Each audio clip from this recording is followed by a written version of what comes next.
Hey everybody, it's your favorite gentleman, Marcus Norman of Gentleman Style Podcast Show.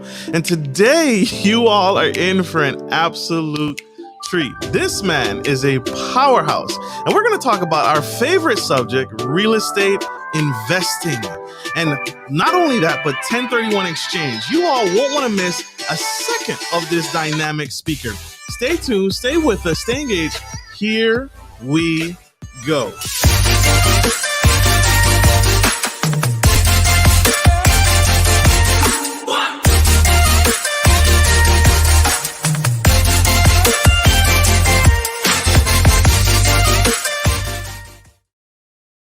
Hey everybody, it's your favorite gentleman, Marcus Norman of Gentleman Style Podcast Show.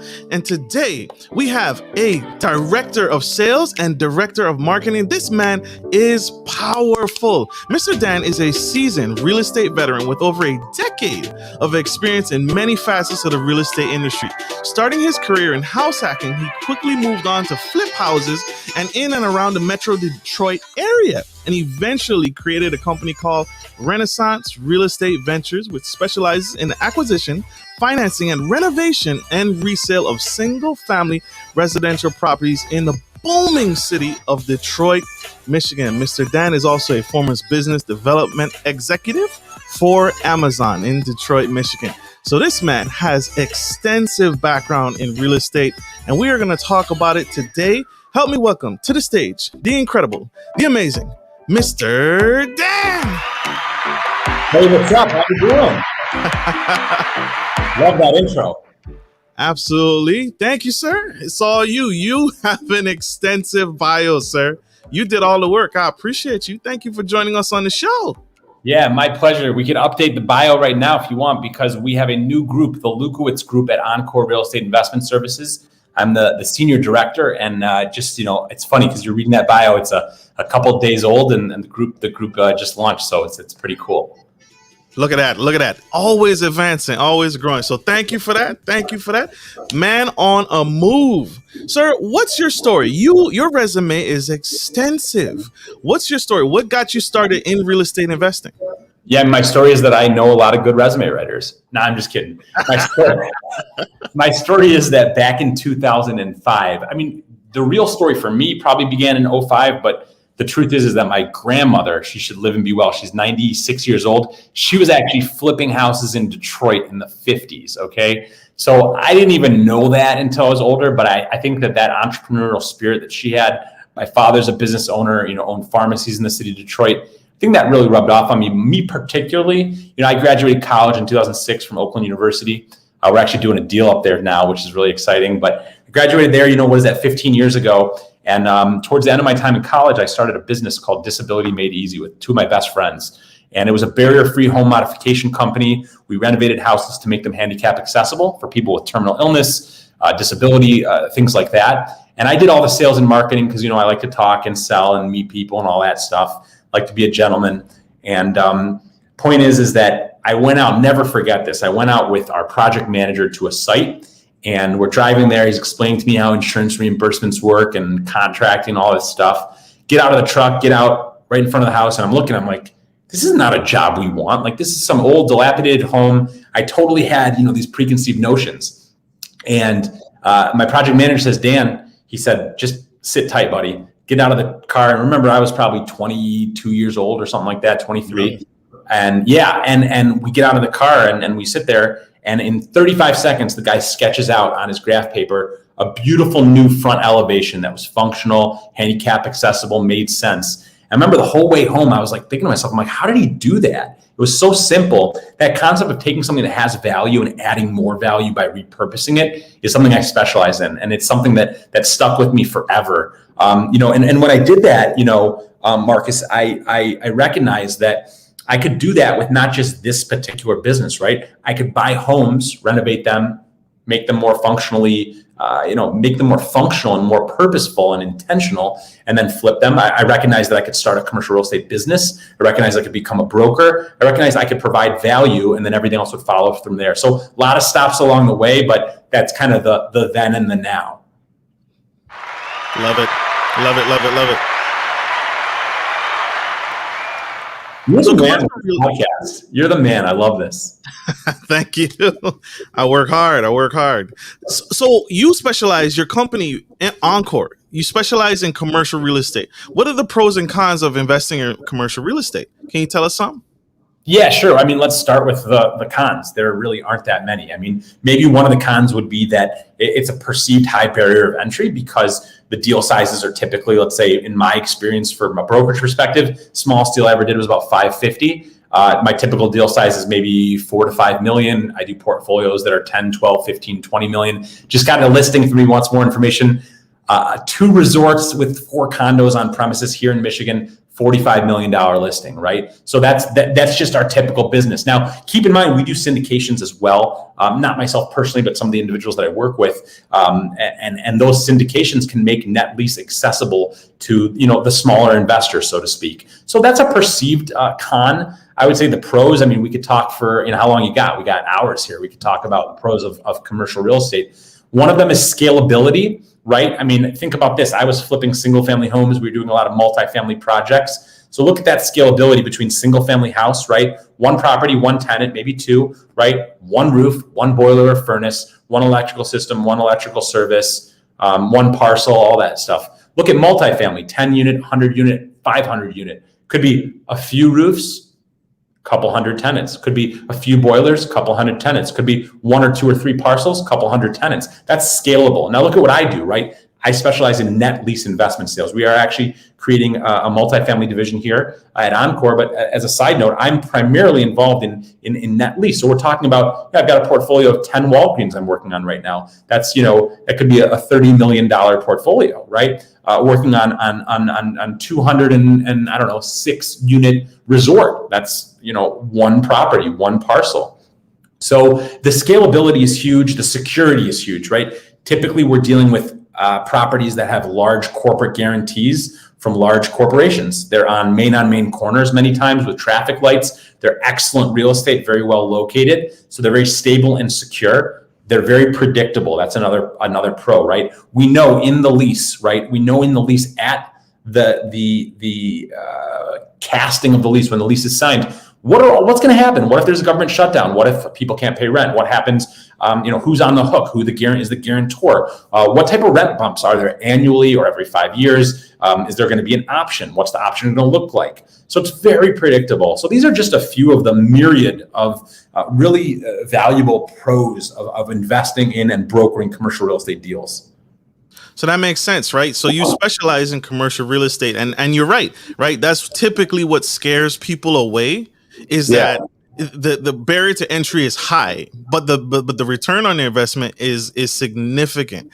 And one thing that you specialize in is corporate leases. And so talk about that. Can you talk about that a little bit? Because that's valuable to the traditional person that wants to buy a commercial piece of real estate or a shopping plaza, right? So working with corporate gives you an advantage over everybody else.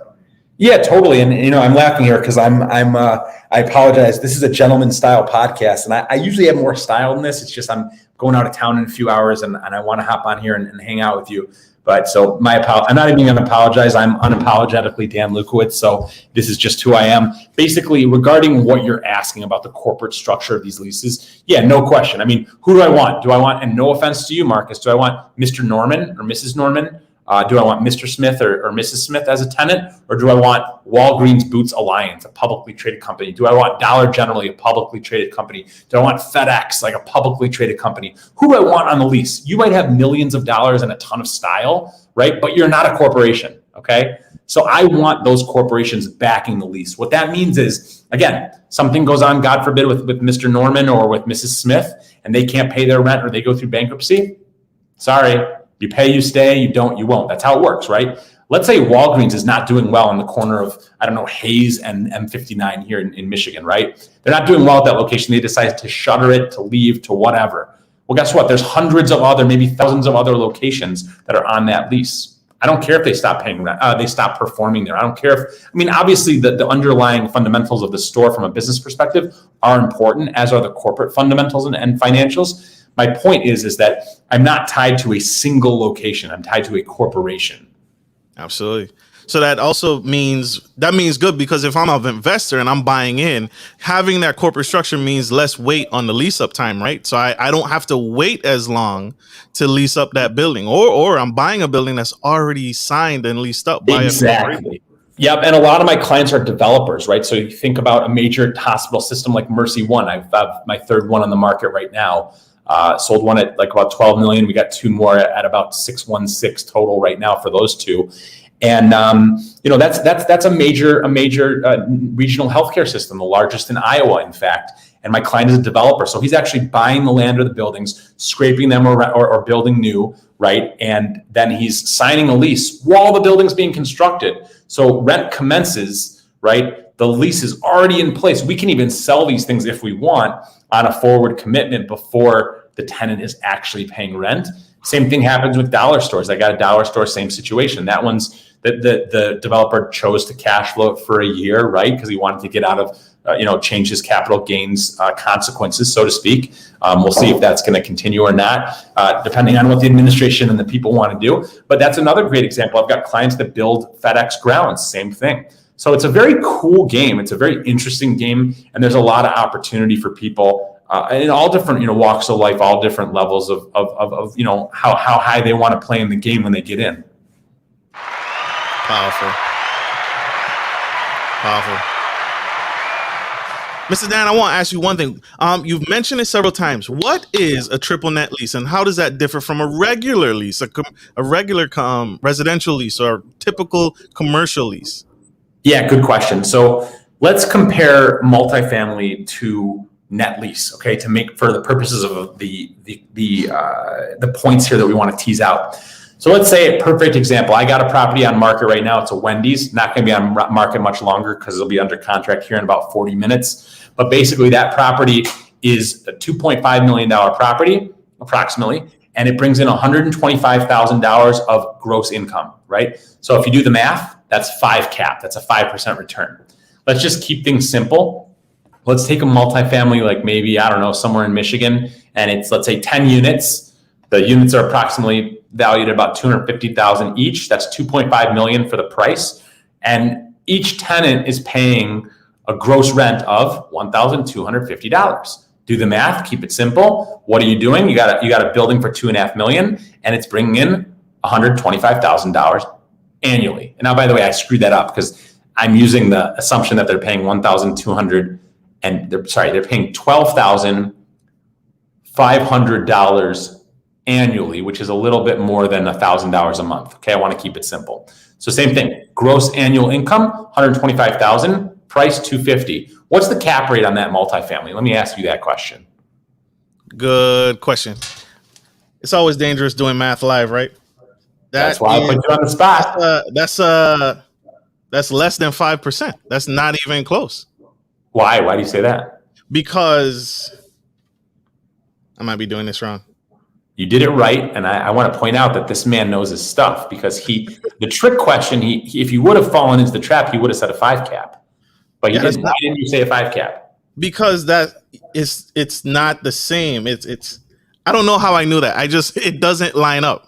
I know how you knew that because my Wendy's deal, right? That had no expenses. This is where we were going, right? I was going to walk you into a trap, and you said, Dan, I'm not playing your game, and you answered the question properly. So this is actually, herein lies the difference. With the triple net property in the Wendy's example, the tenant pays for the taxes, the insurance on your building, the common area maintenance, the roof, the structure, the parking, they pay for management, everything. So the net operating income is actually $125,000, right? So $125,000 in gross rent, 0 expenses whatsoever, $125,000 in net operating income, hence a 5 cap. I tried to trick you. Didn't mean to, but I tried to trick you a little bit. Not gonna lie. With the multifamily example, right? $2.5 million, $125,000 in gross collected rents. I asked you the question, what is the cap rate? You did not say 5%. You said less than 5%. Why? One answer, expenses, right? Yeah. Expenses. With multifamily, you have expenses. What are they? Taxes. Water, taxes. Water, management. What else? Employee, staff, groundskeeping, maintenance. A maintenance crew. How about vacancy? What about other capital expenditures, right? Yep. So my experience, okay, if you don't see about 50% expenses relative to the gross collected rents in multifamily, it's either probably, am I allowed to, I don't know if I'm allowed to swear, so maybe I won't, but it's either an example of a deal that's not a deal, or a broker is BSing the pro forma or something. And again, this is another key component. Net lease, I don't care about pro formas. I'm talking about right now, what is being written in the lease, what's being collected on, what's on the profit and loss report. By the way, the profit and loss report in absolute triple net, there is no loss, there's no expense, right? What is not the case for multifamily. With multifamily, you have all these expenses. So after adding your management, your taxes, your insurance, your water, your groundskeeping, your capital expenditures, your vacancy, you're lucky if your 125 becomes like, let's say, $62,500. That is the main difference between absolute triple net, right, and multifamily. So I think that's a great way to explain what triple net is by showing you what it isn't and why maybe it's better. That is better. That's absolutely better, right? Because if I can save by cutting off the expenses, cutting out the expenses and removing that puts more money in my, hence the name triple net lease. So corporate Walgreens, CVS, Dollar General, Dollar Tree are signing leases and they're taking over the expenses and the maintenance of the building, even though they don't own it. Yes. Wow. And I will, better yet, you ready to have your mind blown? Wow. Yes. In some cases, they will even build the building for you. What? Yeah. Wow. Mr. Dan, y'all. Woo. We have one quick commercial break, y'all. Don't go anywhere. Stay tuned. Stay with us. Stay engaged. We'll be right back. Support for Gentleman Style Podcast is brought to you by Manscaped, who is the best in men's below-the-waist grooming champions of the world. Manscaped offers you precision engineering tools for your family jewels. Manscaped just launched their 4th generation trimmer, the Lawnmower 4.0. You heard that right, the 4.0. Join over 2 million men worldwide who trust Manscaped with this exclusive offer for you. 20% off free worldwide shipping with the code GENTSTYLE at manscaped.com.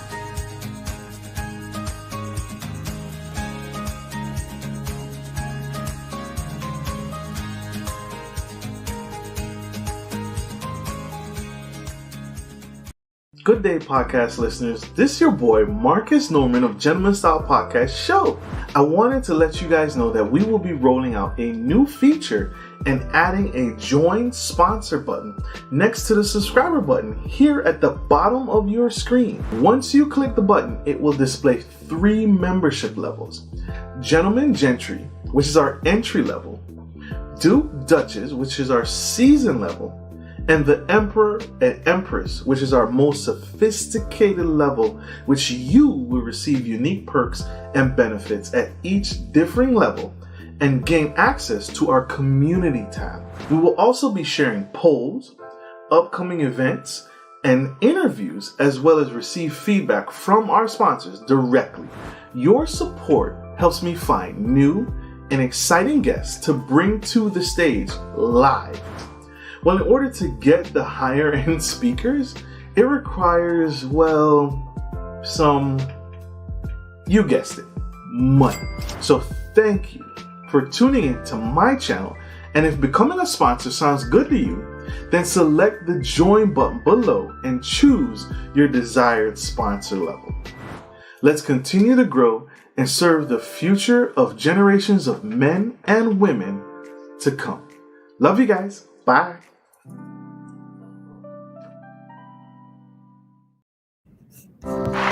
Welcome, everybody. Welcome back to the Gentleman Style Podcast Show. We have Mr. Dan, the man. And this man just broke down the difference between a triple net lease and multifamily real estate. And this is phenomenal. If you missed it, if you missed that, this man, Mr. Dan, just explained that triple net leases are far, in my opinion, far superior to multifamily real estate deals because the tenants take over the property. The tenants take over the maintenance and upkeep, the insurance, and there is no expenses. If you missed that, scroll back and tune back in and check it out.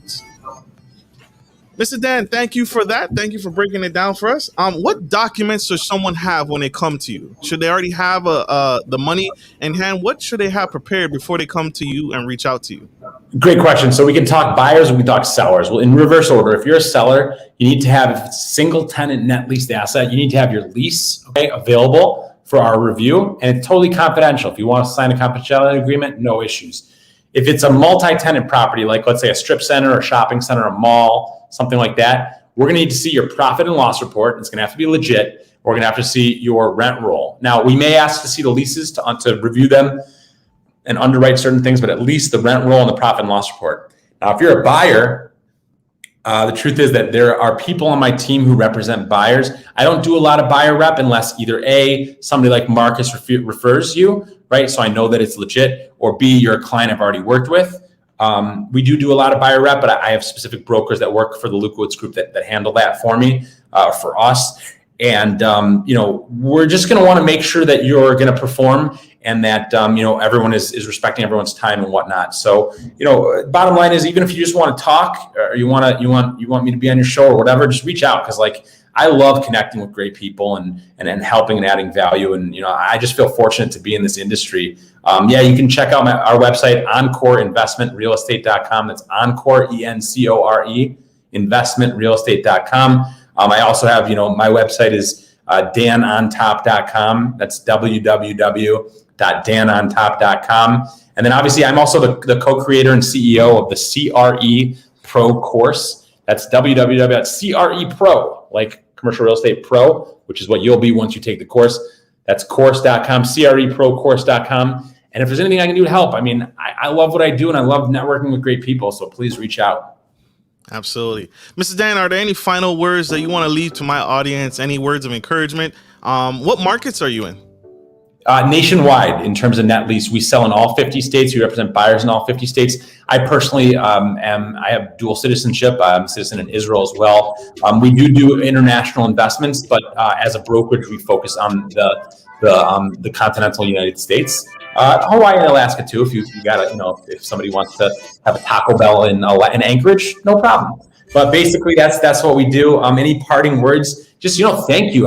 This has been one of the most enjoyable podcasts I've ever been on. You do a great job. You're an incredible host, and I would just say to the audience, if you're out there and you want to step it up to the next level, you need to be watching content like this. You need to check out my show, danontop.com. You need to reach out to good people and just learn. We're in an era where there's streaming information everywhere. You go to my website, www.danontop.com. I got 125 episodes as of today of all different types of experts. And we're going to have to have you on the show as well. Just reach out, connect, have fun, do deals, meet great people, become wealthy. There's no excuse not to.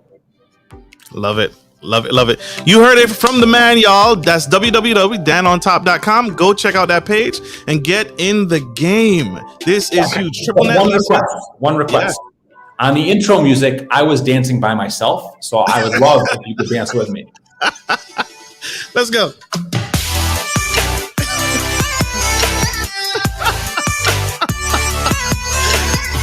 Please slow down. Thank you all. I love you all. Thank you for tuning in to the Gentleman Style Podcast Show. I hope this message has served you. I hope this helps take your business, your real estate game to the next level. So let's level up in 2020 and going into 2022. Get into the real estate game, and triple net lease is the name of the game. Thank you all for tuning in. You guys have a fantastic day. Thank you, Mr. Dan. I want to thank you personally. Congratulations. Safe travels. I appreciate you, brother. You are incredible. Don't ever quit. We need you. We need what you're doing. Appreciate you. Absolutely. Bye, y'all. Like I always end every show, take care of your families, take care of your friends, and take care of business. This is Marcus Nomi, your favorite gentleman, and Mr. Dan signing off. Love you guys. Bye.